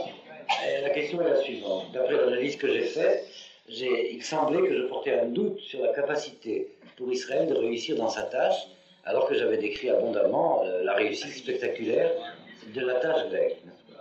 Mais ce n'est pas du tout un doute que j'ai porté. J'ai posé une question. J'ai dit que c'est l'état de la question. Et il suffit, si vous voulez, de prendre conscience de la durée et de l'intensité de la ferveur messianique et de l'espérance messianique d'Israël à travers les siècles pour savoir qu'il porte en lui la certitude qu'en fin de compte, il arrivera au bout. Et j'ai donné tout à l'heure l'image de Jacob boitant, parce qu'il a été atteint à la hanche par un ange qui était cousin de l'ange de la Grèce. Mais finalement, nous savons qu'à la fin de l'histoire, Jacob arrive parfait, guéri et guéri, oui. Et non seulement guéri, mais victorieux, et c'est lui qui est nommé Israël. Bien entendu.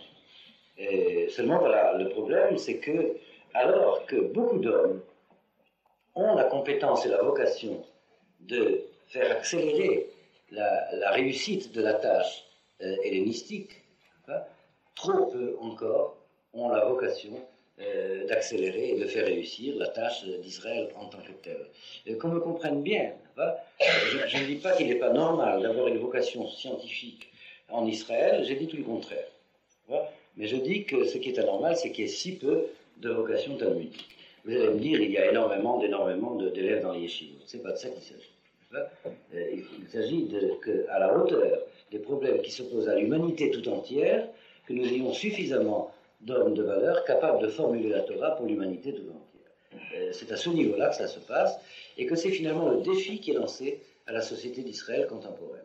Arrivera-t-elle à dépasser très vite l'étape préhistorique d'installation matérielle pour aborder les tâches spécifiques de la société d'Israël, ce que nous nommons la messianité de Judas après la messianité de Joseph. Si vous voulez, nous sommes en plein temps de la réussite spectaculaire de la messianité de Joseph, et nous sommes au bord, mais c'est plus qu'impatience, c'est urgent, que la messianité de Judas commence à réussir. Je ne sais pas si j'ai compris. Et effectivement, il y a dans Judas un principe plus mâle qu'il n'y a dans Joseph. C'est exact. Bien. Oui, il y a une autre question. Je posais deux questions sur le même esprit. Je dis qu'en gros, que la fête de Hanouka se faisait dans un esprit messianique. Je pose la première question qui est la suivante. Pourquoi est-ce qu'on n'a pas admis le livre des Maccabées dans la Bible, si justement ce livre traite d'un événement si important? Et deuxièmement, comment se fait-il que vous avez dit que Pourim, par rapport à Hanouka, annonçait moins de messianité, pour ainsi dire, alors que par ailleurs dans la tradition, on nous dit que l'une des fêtes, la seule qui sera réalisée dans les temps messianiques sera Pourim parce qu'elle se trouve au-dessus du temps, enfin, elle se fait aussi vers le 13, le 14 ou le 15. Oui, sans aller jusqu'à cet argument, votre question est sérieuse, effectivement. Alors, je vais répondre à la première. C'est que le livre des Maccabées a été rédigé après la clôture du temps prophétique. C'est-à-dire, en aucun cas, il ne peut être considéré comme un livre biblique, puisque toute cette histoire se passe bien après la clôture du canon biblique. Et d'ailleurs, historiquement, si vous voulez dire logiquement, dans la cohérence du canon biblique, le dernier livre intégré à la Bible, c'est le livre de Pourim, c'est le livre qui raconte l'histoire d'Esther, la Megillah. Par conséquent, il n'était absolument pas question qu'un livre comme le livre des Maccabées, qui est un livre sympathique d'ailleurs d'autre part, en fait je veux dire qui est un livre de foi, et qui est un livre juif, quoi qu'il y ait des doutes, vous savez, à propos de ces questions d'histoire scripturaire, pour ne pas dire littéraire, il y a différentes écoles, soient intégrées dans le canon biblique. Et à la limite, j'irais jusqu'à dire que pour ne pas qu'on croie que c'est un livre à la manière du livre de la Bible, il a été pratiquement mis à la gnisa. Il y a une autre raison. Il n'y a pas seulement le fait que il n'y a pas de livre de la Bible qui parle de l'événement des Maccabées. Et ça va de soi, parce que le temps de la clôture du canon biblique était déjà arrivé depuis longtemps. Ve'asu siyag la Torah. Et ils ont fait le siyag à la Torah. Au temps de l'Anshek Neset Agadola. Et l'histoire de Maccabée se base beaucoup plus tard.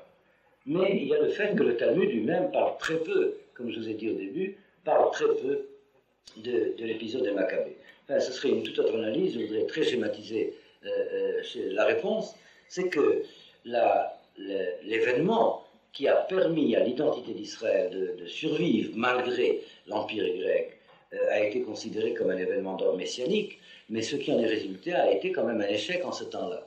C'est que la dynastie installée par les Maccabées a finalement échoué, puisque l'État juif de ce temps-là a été détruit par Rome.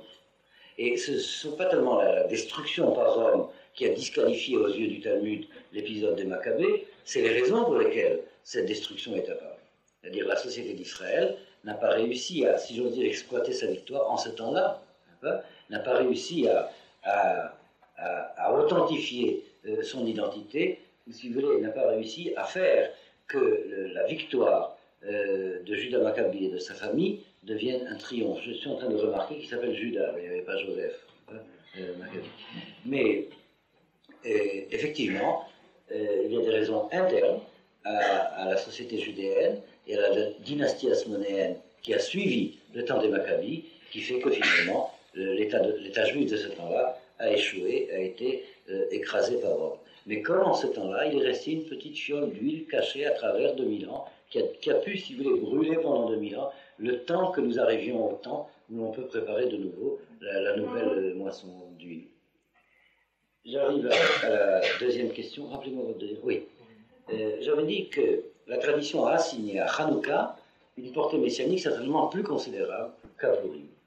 Mais nous avons d'autre part un midrash qui dit qu'au temps du Messie, il ne restera que deux moments significatifs du calendrier, le jour de Kippour, Yom Kippourim, et le jour de Pourim. Kippourim et Pourim. C'est tout un problème. Il faudrait 2 heures pour l'élucider, peut-être à Pourim. Mais en fait, cette analogie entre Pourim et Kippourim est très profonde parce qu'elle dépasse le vocabulaire. Tout simplement parce que Pourim, c'est un mot persan, alors que Kippourim est un mot hébreu. Donc on ne peut pas se borner à ce jeu de mots de Pourim, de dire que Pourim c'est comme Kippourim, parce que Kippourim c'est comme Pourim. On ne peut pas se borner à ça.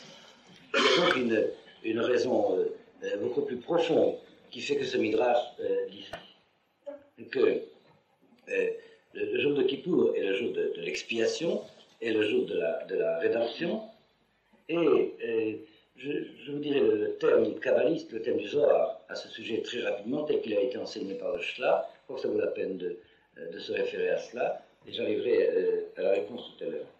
En réalité, le mot pour, pluriel, pourim en persan, a son correspondant hébreu, goral. Goral, c'est le sort, tiré au sort. Et l'analogie entre Kippourim et Pourim passe par le mot hébreu de goral. Et effectivement, le jour de Kippour, il y avait 2 boucs expiatoires. comme vous le savez.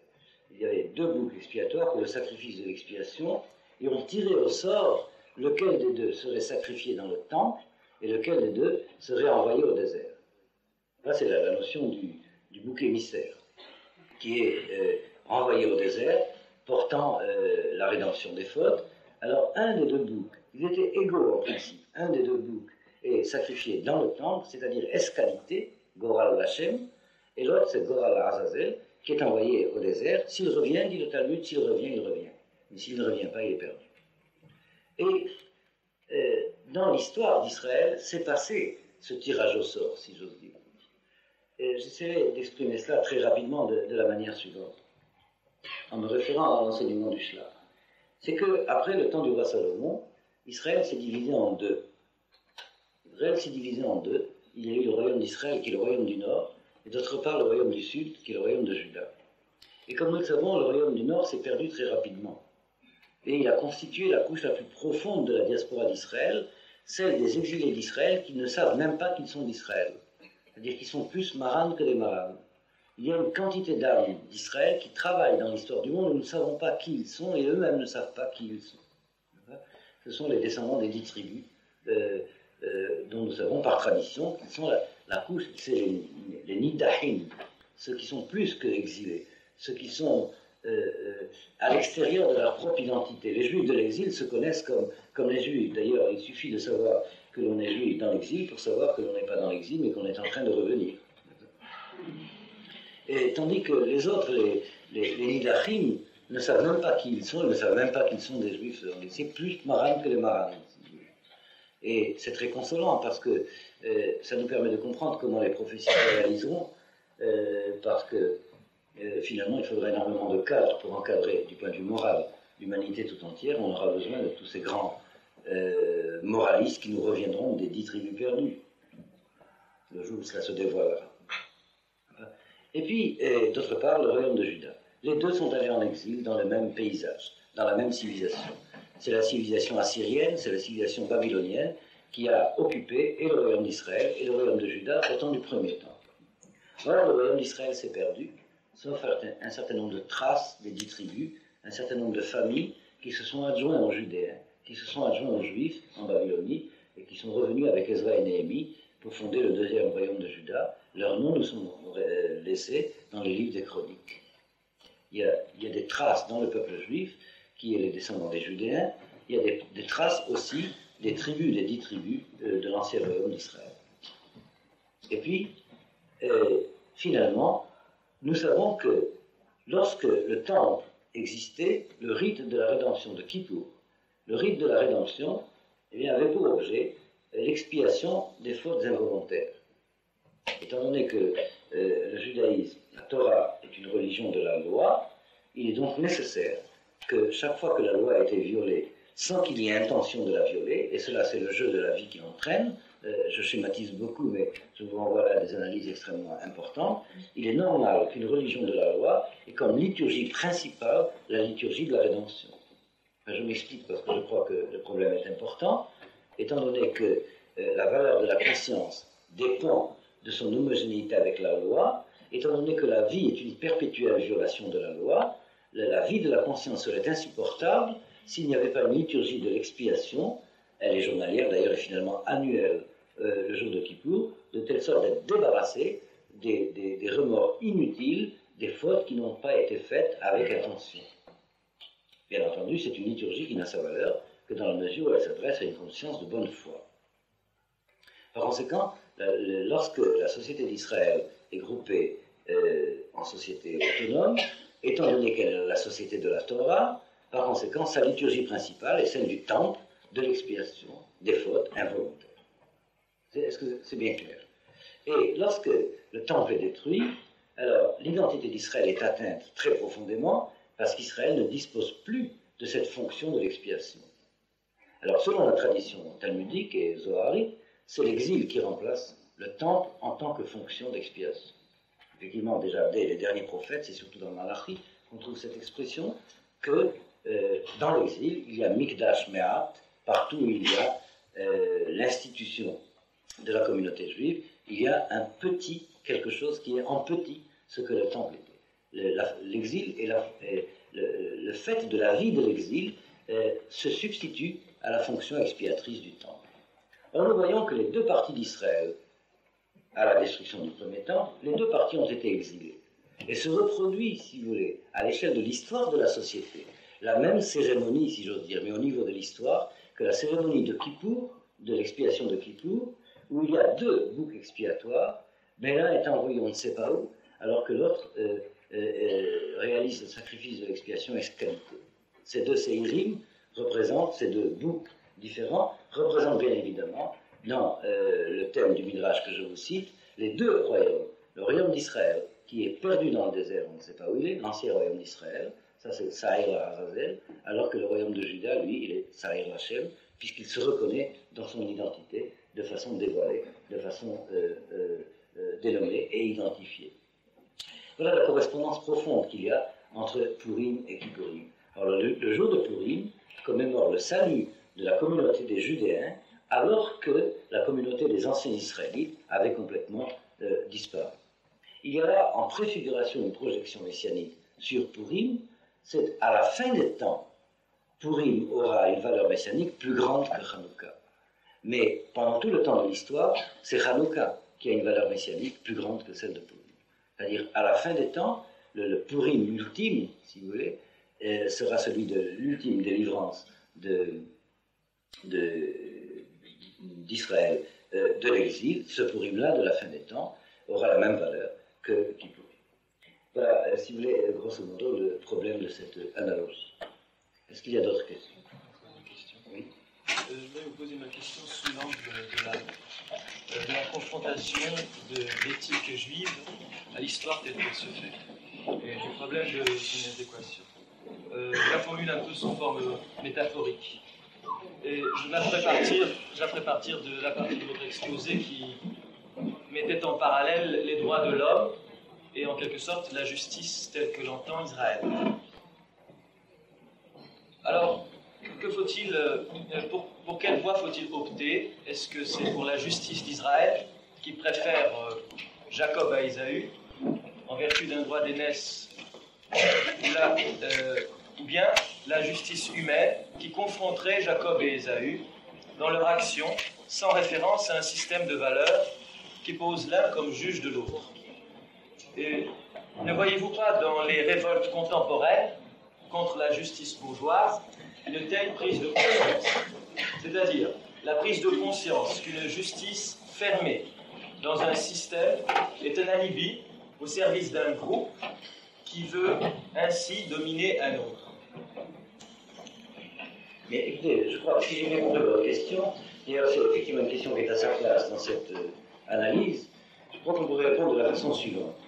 C'est que précisément, le défaut, la faiblesse de la mentalité philosophique quant à la morale consiste la plupart du temps à confondre la morale et la légalité. Et je crois qu'il ne faut pas confondre la morale et la légalité. C'est au niveau de la légalité que finalement, très souvent, vous avez cité le cas de la morale bourgeoise, que très souvent, tel ou tel groupe humain s'accapare de la lubie, de la conscience morale pour servir des intérêts particuliers. Mais il s'agit de la légalité d'un groupe et non pas de la morale à l'échelle de l'identité humaine et de sa dignité à l'échelle universelle. Je crois que c'est cette distinction qu'il faut établir. Et effectivement, la mentalité juive s'est toujours opposée à cette sorte d'éthique où la morale devient en réalité la légalité. Et où la vertu, c'est, si vous voulez, est définie comme étant l'adéquation à la légalité et non pas à la moralité. Et effectivement, la légalité peut être fabriquée par chaque groupe humain au mieux de ses intérêts. Et je pense qu'effectivement, toutes les légalités sont fautives par rapport à la moralité. Je crois qu'il y a, c'était étudié bien entendu à travers l'histoire, mais c'est très frappant dans les analyses que nous trouvons dans les textes talmudiques, notamment dans la Masechet Baba Batra, il y a une page extraordinaire à ce sujet, je vous en citerai l'essentiel, c'est que la seule société qui a décidé une fois pour toutes qu'elle n'aurait pas d'autre légalité que la moralité a été la société d'Israël. Je ne sais pas si c'est suffisamment clair. Là, c'est à propos, je crois que c'est vers la page 10 de Baba Batra, c'est à propos du verset Tzedaka Terumem Igoy, vechesed leomim chatat. C'est-à-dire dans une société où ce n'est pas la moralité qui est la justice, où ce n'est pas la moralité qui est la loi juridique, où ce n'est pas la moralité elle-même qui est la légalité, il n'y a aucune société humaine comme ça jusqu'à présent. Eh bien, même la charité, c'est un crime, parce que la charité, c'est un alibi pour ne pas faire la justice. Vous voyez, par exemple. Et cette analyse se trouve exactement dans le Talmud, et d'ailleurs en hébreu, chesed peut signifier soit charité, soit crime. Cela dépend du contexte. Il y a une autre question. Oui. Est-ce que je peux prolonger ma question? Puisque vous opposez moralité et légalité, est-ce que vous pouvez donner un exemple d'une moralité réalisée dans une société? Et à partir du moment où des valeurs sont réalisées, est-ce que l'on ne peut pas dire que finalement ce sont des règles, ça devient des règles, ce n'est pas dans la nature d'une société que d'avoir une moralité sous forme de légalité? Autrement dit, l'histoire juive elle-même nous a montré que quand Israël a vécu comme nation, qui a été confrontée à des réalités politiques et autres, c'était, comme toute société, en vertu de la légalité, de lois politiques précises et juridiques que cette société a vécu, que ce soit Israël ancien ou Israël d'aujourd'hui, et non pas en vertu de moralité. Alors, je voudrais terminer ma question sous cette forme. Est-ce que l'échec d'Israël ne consisterait pas précisément par le fait qu'elle n'a défini le problème de l'adéquation de l'éthique à la réalité que dans le cadre restreint du rituel? Oui, vous avez posé plusieurs questions cette fois à la fois. Je prends la première partie. On trouve effectivement d'abord l'analyse que vous avez faite, il me semble, se trouve être l'essentiel peut-être de l'œuvre de Bergson dans ce problème, dans les dessous de la morale et de la religion. C'est le fait que la moralité a tendance à se dégrader en légalité. C'est-à-dire les héros de la moralité, au niveau de la société d'Israël, il s'agissait des prophètes de la loi, je dis bien des prophètes de la loi. C'est une légende qui consiste à opposer les prophètes et la loi. Les prophètes ont été les prophètes de la loi. De la loi vraie, c'est-à-dire de la loi visée comme étant la moralité comme loi, et non pas la légalité comme loi. La notion de légalité comme loi est romaine, elle n'est pas hébraïque. Eh bien, les héros de la morale créent, si vous voulez, en tout cas expriment les règles de la moralité vraie. Et lorsque la personne humaine, l'individu humain, c'est l'analyse bergsonienne, n'est pas à la hauteur de cet héroïsme moral au niveau du prophète, alors il se donne à imiter ce qui a été moralité vivante chez les créateurs de morale, il se donne à imiter et la moralité se dégrade et par conséquent elle devient l'égalité d'elle-même et il y a là échec, bien évidemment. Dans la deuxième partie de votre question, si je me souviens bien, vous avez ramené la préoccupation éthique de la société juive à des problèmes de rituel. Il n'y a pas que cela, quand même. Mais dans tous les cas, je crois qu'on peut vous donner raison, dans une certaine mesure, en ce qui concerne l'identité juive de l'exil. C'est dans les ghettos que la société juive a été obligée, à son corps défendant, a été condamnée à ramener, si vous voulez, et c'est encore une apparence, à ramener sa préoccupation des grandes valeurs éthiques qu'elle porte en elle, selon l'analyse que j'ai faite, à des problèmes de vie privée, ou à des problèmes de vie individuelle, et en fin de compte, à des problèmes de rituel. Et cependant, je dois quand même dire une chose, c'est que ce n'est qu'une apparence malgré tout. Parce que ce n'est que l'apparence de la forme visible, extérieure, compris les cités juives, comme elles ont existé encore jusqu'avant l'émancipation, jusqu'avant la Révolution française. Parce que depuis ce temps-là, il n'y a plus de cités juives, en tout cas en Europe. Il y en avait encore en Afrique du Nord ou dans d'autres parties du monde, et c'est déjà fini, il n'y en a plus. Et malgré tout, il est resté quelque chose d'autre. C'est que du point de vue de l'intériorisation dans la vie intérieure, et pas seulement de la vie rituelle, il est resté la connaissance, jusque dans le détail le plus infime, de ce qu'est la vraie science de la morale. Ce que je voudrais mettre en évidence, c'est ceci. C'est que l'essentiel de la pensée juive en tant que telle, c'est, nous en avons eu un petit exemple, si vous voulez, hier dans l'étude des textes talmudiques, c'est cette connaissance du Talmud qui s'est préservée malgré le ghetto, je dis bien malgré le ghetto, et que l'identité d'Israël a ramené de son voyage de 2000 ans d'exil et a été capable de ramener de son voyage de 2000 ans d'exil. Il faut l'expérimenter. Si vous voulez, je vous renvoie à une expérience, c'est-à-dire l'étude du Talmud, de façon de découvrir que ça existe, au moins. Et ce qui est étudié dans l'étude du Talmud, c'est bien cela, l'éthique qui ne soit pas le fantôme d'elle-même, c'est-à-dire la légalité, la loi de la moralité vraie. Pendant des siècles, nous nous sommes baladés dans tous nos voyages, à travers toutes les cultures, avec le Talmud serré sous le bras, et en disant ça, je me demande comment on a pu faire, c'est énorme. C'est vrai, je me demande comment on a pu faire, quand je vois les difficultés qu'on a pour faire envoyer nos petites bibliothèques d'un pays à l'autre. Eh bien, c'est vrai, Israël a réussi ce tour de force de voyager pendant 2000 ans partout en préservant ce contenu extraordinaire qu'est la connaissance du Talmud et qui ces livres commencent à être ouverts de nouveau, pas seulement dans les ghettos, ils sont ouverts et il faut faire l'expérience. Et on ne peut pas parler du Talmud, il faut l'étudier dedans. Je vous rappelle encore sous forme d'histoire juive, cette histoire qu'on raconte dans les yeshivot. Un élève qui ne voulait pas étudier, qui a dit à son maître, je ne peux pas étudier aujourd'hui, j'ai mal de tête, et le maître qui lui a répondu, lis une page de Talmud, tu verras que tu n'as même pas de tête pour avoir mal dedans. Et ne croyez pas que j'exagère. Bien entendu, il ne s'agit pas d'une lecture superficielle, d'un déchiffrement, d'un déchiffrage, enfin d'une traduction pénible pour passer un examen. Il ne s'agit pas du tout de cela. Il s'agit d'entrer profondément dans l'intimité de ce qu'est l'âme juive qui est enfermée, et elle n'est pas ailleurs, qui est enfermée profondément dans l'étude talmudique. Et vient le temps, d'ailleurs, non seulement les juifs commencent à rouvrir ce livre, puisque les universités israéliennes ont eu le génie, je ne sais pas qui a soufflé ça, de mettre ça au programme, alors donc les juifs lisent aussi, mais même déjà les goïms vont commencer et commencent déjà à découvrir ce qu'il y a dedans. Eh bien, ce qui est d'ailleurs destiné à réinstituer. On n'a pas l'habitude, enfin dans la politesse juive, de citer des hommes qui sont présents. Enfin, je voudrais citer un enseignement, j'ai entendu du rabbin Zini ici présent, il n'y a pas très longtemps.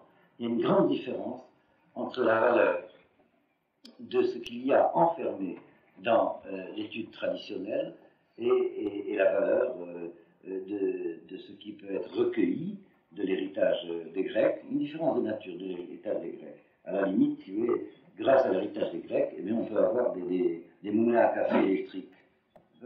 Bien, ça, finalement, des satellites lunaires. Ça, il faut le faire, mais on peut le faire, pas puisque les Grecs l'ont fait. Mais la différence, comment dire, d'intensité d'énergie humaine pour se fabriquer une arme telle que Israël se l'est fabriquée, ça, il faut des siècles, et c'est pas avec 3 années d'études de licence qu'on arrive à savoir ce qu'il y a dans ce qui s'est fabriqué pendant des siècles. Vous comprenez ce que je veux dire?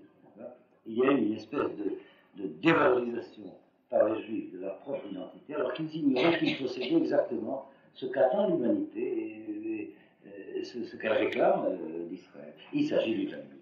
Pas la loi de la moralité vraie qui n'est pas la légalité, c'est le Talmud. Si vous avez encore un peu de temps, j'avais l'intention de vous lire au moins 3 pages de la Gemara concernant Hanouka. 3 pages. Il n'y en a pas 3 lignes de la Gemara concernant Hanouka, et qui nous donne une illustration. J'essaierai de faire ça très rapidement. Une illustration de l'analyse que nous avons eue tout à l'heure. Les 3 lignes que je vais vous lire, je pense, illustrent l'analyse que nous avons eue tout à l'heure de l'opposition des 2 projets de la morale, l'un à la manière de l'identité grecque, projeter la raison qui fait la science sur le problème de la moralité, en parlant, je pense, à Kant, qui a bien vu le problème, puisqu'il a parlé de la raison pure, dont l'objet est de faire les sciences, et d'autre part de la raison pratique, dont l'objet serait de faire la morale, ce qu'il nomme, lui, la raison pratique. Alors, dans un autre vocabulaire, je dirais, d'une part, l'âme grecque qui tend à coïncider avec son intelligence est que cela, et l'âme hébraïque qui est au-delà de l'intelligence. Nous allons avoir en 3 lignes une discussion des talmudistes à propos de Hanouka et sur le point suivant.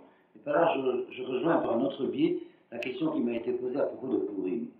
Vous savez que nous avons un certain nombre de commandements de la Torah, un certain nombre donc, de rites qui en découlent, de manière d'agir, de comportement, et à un certain niveau d'authenticité, le comportement est ritualisé, consacré par le rite. Eh bien, où il est dit explicitement dans la loi écrite, dans la Torah, dans le Pentateuque, ce que nous disons en hébreu Torah Shebirtav, où nous sont enseignés les différents commandements que nous avons à réaliser. Mais que nous avons d'autre part toute une série de mitzvot, toute une série de commandements qui dérivent de l'enseignement des maîtres de la Torah et non pas de la Torah donnée telle qu'elle est donnée par Moïse, qu'on appelle la Torah Shebaal Peh, enfin mitzvot midoraita, mitzvot miderabanan. Or, le rituel de la Hanouka est introduit par une bénédiction qui dit exactement comme pour les mitzvot qui viennent de la Torah Shebirtav, c'est-à-dire de la loi écrite, qui dit que nous reconnaissons Dieu comme source de bénédiction, je vous traduis la formule, qui nous a sanctifiés par ses commandements et nous a ordonné d'allumer, nous a demandé d'allumer la Hanouka, et la Gemara a demandé où il nous a ordonné, puisque tout cet événement se produit bien longtemps après la Torah elle-même. Vous comprenez? Et c'est donc là, si vous voulez, la source dans la Gemara, dans le Talmud, de l'origine des rites institués postérieurement à la révélation de la Torah au Sinaï, et qui cependant sont introduits par une bénédiction qui les rattache et qui leur donne la valeur de l'obligation biblique de la Torah Shebirtav. Vous comprenez comment est le problème. Or, paradoxalement, c'est à propos de Hanouka que la question est posée, alors qu'elle aurait dû être posée à propos de Purim, de la lecture de la Megillah. Vous voyez? Alors là, la Gemara elle-même propose 2 réponses différentes, et nous allons voir effectivement que cette problématique, la morale, comme résultat du travail de la raison, ou la morale comme résultat du dévoilement d'une certaine identité, d'une certaine âme. Vous voyez la différence.